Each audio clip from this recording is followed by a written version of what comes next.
across the land are gone. The mighty wolves now live in cages. Like my people, are only a shadow of what we once were. Slowly this land has been consumed by your cities of steel and cement. But there is still one that will never be caged. A secret the mountains and the forests still keep. They are the master of the woods, the shadow guardians, the boss of the mountains. They are called by many names, by many tribes. The elders speak of them with respect, for they are the ultimate strength of the forest. These stories have been passed down from our ancestors for generations. To have the wisdom to understand the forest like no civilized man could. My grandfather would speak of them as shadows. No one can catch a shadow or lock a shadow away. He would say it is the wise man that knows they must be left alone. This is simple knowledge that your people never learned. You cut down the forest, dam the rivers, and fence the plains like prisons. Sasquatch watches you as you cut down his home and move the great spirit of this land. There is no room in your cities of glass and steel for them. It is easier to dismiss them only as stories, but they are real. Real as your shadows, and always watching.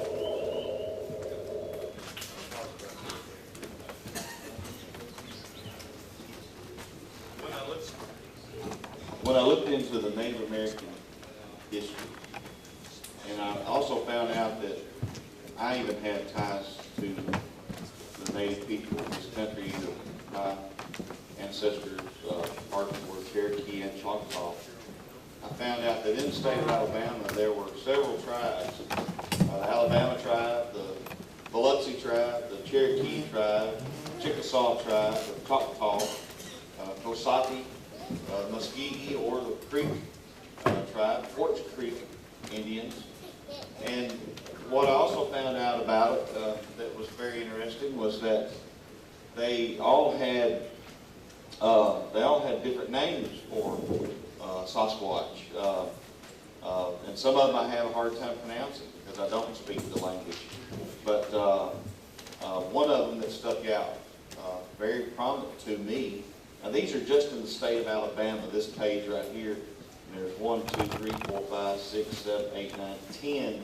Honka, which was by the Creeks, Shinpik, by the Choctaw. But the one that really stuck out to me was Lofa. And Lofa means hairy, smelly being that could speak. And that's in Chickasaw.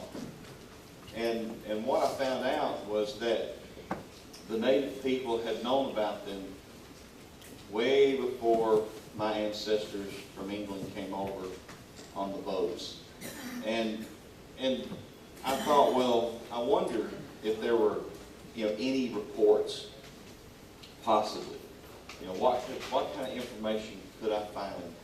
How hard is it to find out information on such things? Well, what I did find was a wealth of information. And if you'll just hit play, I'll try to keep up with it. A wealth of information. You can see on the map where there's, we're talking sites all over the United States. But then I found websites like Alabama Bigfoot Research, that had a great database. The BFRO, Field Researchers Organization, their database.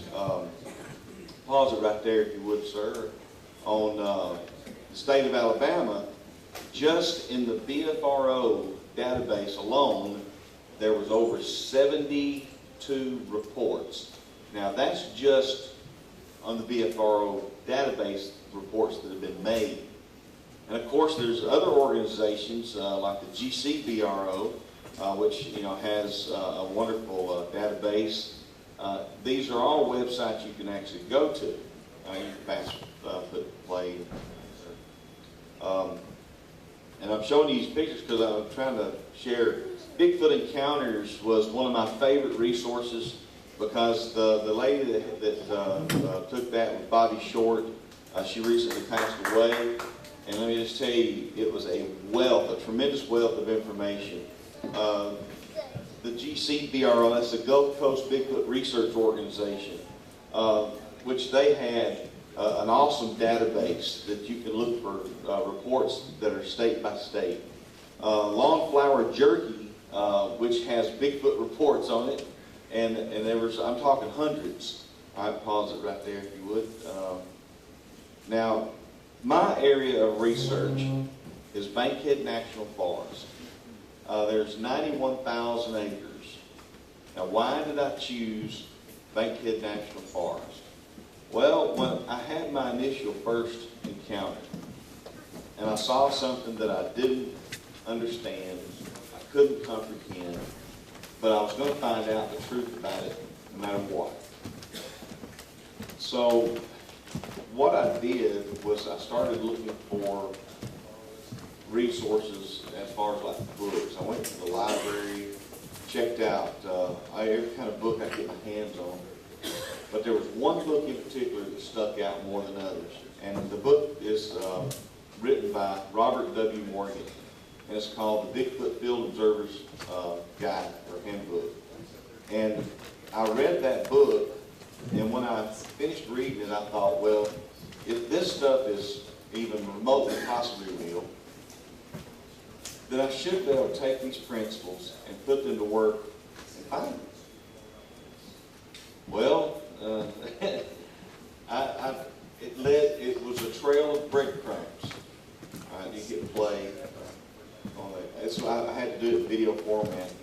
It was and there you can see that just in Bankhead National Forest with the documented reports and the sighting locations, you can see that the center point of that seemed to be the Sipsey River or also Smith Lake. All right, and pause it right there. But this was one of the really one of the crucial stories that I found. And when I found this story, it really the Downy Booger, and that's why I decided to go with the name Booger, you know, for the book, Bama Booger, because that's what they call it, the Downy Booger. And the story is that there was these two cousins, and they were coming home one night from a shindig, a dance that they had been to, and in the process of coming home that dance, which was John and Joe Downey. And this is where the Downy Booger name comes from, is the two cousins. And they were coming home from this dance, they'd been to back in the, now this story was written in the 1924, but it occurred in the late 1800s. I think around 1894. And so they were coming home from being out, at this dance, and as they were on their horses and they were talking about the events that evening and what had happened, all of a sudden this large, hairy, black, on two legs thing jumps out, into the road. And it startles them to such an extent that they, instead of going the short route to go home, they ended up going way back around a long way. And then when they got home, they had to explain to their mom and dad why they were so late coming in. And they told the story. Well, as a few months went by, then that's when two more people in a wagon coming home from a revival. Of course, in the article, when you read it, it talks about a 3-day church event. Well, most of us Baptist preachers call that a revival, 3 days, that's about all we're going to do. But they were coming back, and this thing jumped out at the wagon and traumatized the family so much, and the children so much, that the children had to seek medical attention, and they slept with their parents. But, this went on for a period of time. Well, when I got to doing my research on the Downy Booger and where it was, I found out that is Winston County. Well, guess where Bankhead National Forest is? Winston County. Most of it, especially the Sitchi Wilderness. Winston County. All right, you can get it.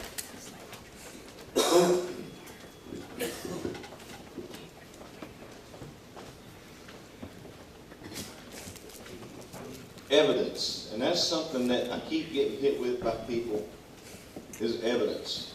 Pause.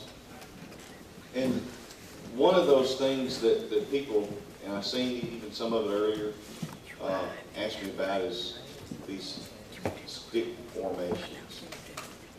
You know, what does it mean? Who is doing it? I don't know what it means, who is doing it. All I know, Clay, is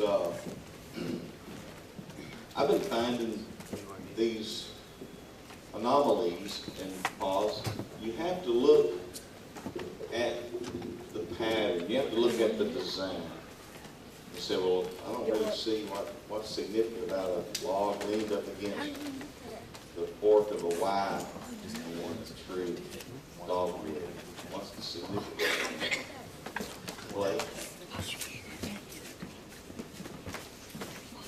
Well, pause. The significance is I'm finding multiple trees that are the same shape, the same design, the same, not different trees, the same pattern. In other words, they seem to like a Y shape. And it sometimes, like, and sometimes it even gets a little, a little creative. But, and you say, well, that doesn't look like much. It doesn't, it's just a log that's standing there leaning up against another tree. That's just natural fall. That can happen anywhere.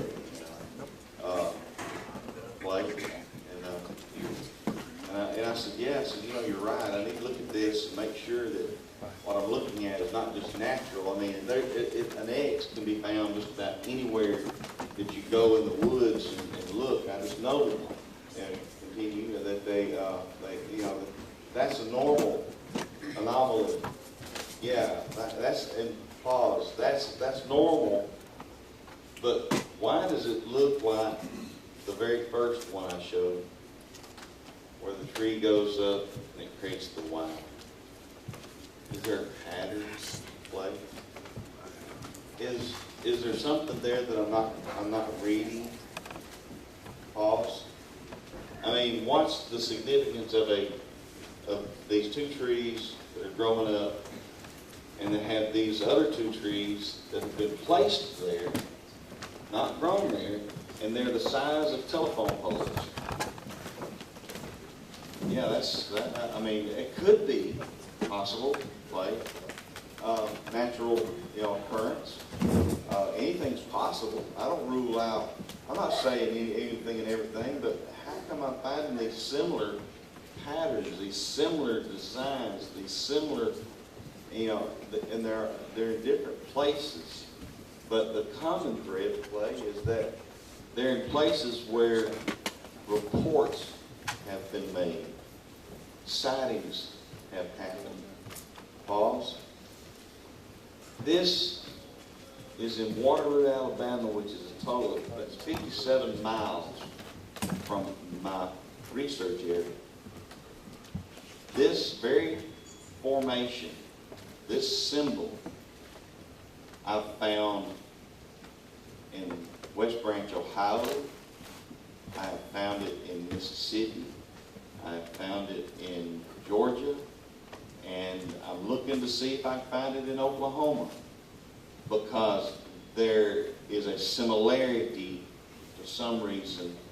And I looked into the Native American culture, and that does have a meaning. I'm not sure what, but it does have a meaning. Play.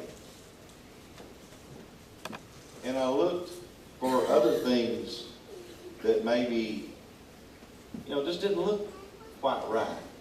I mean, two cedar trees that I could not physically pick up, like, and yet these were placed there with a purpose. Wedged in between the trees to where it skint the bark play. And I just couldn't figure it out. What does it have a meaning? Does it have a symbol? Pause. Why would something take a tree, uproot it, and then stick it upside down in the form of an X? But notice the lime tree in the center. It has meaning. I don't know what, to be quite honest with you, Sasquatch are. I've got a lot of theories, got a lot of ideas, but that's really all they are at play. Is their ideas and theories, because I don't really know. I know that I find stuff at play. I find stuff like this that looks like an X, or I find stuff like this that just, these two logs were brought there. These two were found at a preserve in northwest Muscle Shoals. These formations, and I see pictures of them here that look similar. I'm going, wait a minute. But then I find what throws me for a loop. Hit play on this. I find, and we'll let it play through there. We found this, whatever it is, first by finding this snap that was 12 foot off the ground. The significance of that wasn't anything. It was the significance of the fact that the tree had been snapped over, pause, and